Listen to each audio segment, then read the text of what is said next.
நாளின் காலை வேளையிலே ஆண்டவர் நமக்கு தருகிற வார்த்தை சங்கீதம் 146 அதிகாரம் 7வது வசனம். சங்கீதம் 146:7.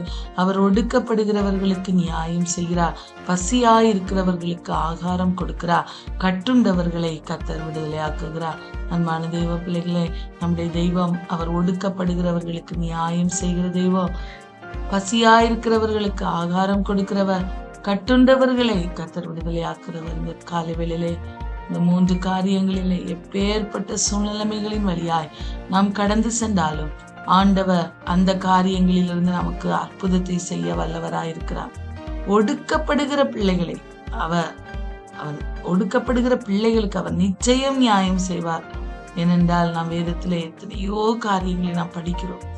பாருங்க, இஸ்ரவேல் ஜனங்கள் ஒடுக்கப்பட்டார், எகிப்திலே ஒடுக்கப்பட்டார், அடிமையாக்கப்பட்டார். அவருடைய கூக்குரல் ஆண்டுடைய சமூகத்திலே போய் எட்டினது என்று வேதத்துல வாசிக்கிறோம். அவர்களுக்கு அவர் நியாயம் செய்தார் அல்லவா?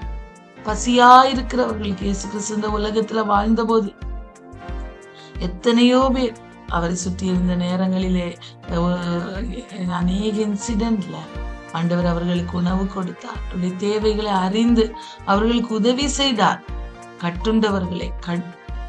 கட்டுண்டவர்களை கட்டப்பட்ட நிலைமையில் இருக்கிற பிள்ளைகளை அவருடைய கட்டுகளில் இருந்து அவர் விடுதலையை கொடுத்தார். இயேசு இந்த உலகத்திலே வாழ்ந்தபோது அநேக காரியங்களை செய்தார் அல்வா? அந்த காலை வேளையிலே அந்த தெய்வம் ஜீவிக்கிறவராய் நம் மத்தியிலே இருக்கிறார். அவர் நிச்சயம் நம்முடைய வாழ்விலே ஒடுக்கப்பட்ட நிலைமைகள் இருக்கலாம், கட்டப்பட்ட நிலைமைகள் இருக்கலாம், போராட்டமான சூழ்நிலைமைகள் இருக்கலாம்.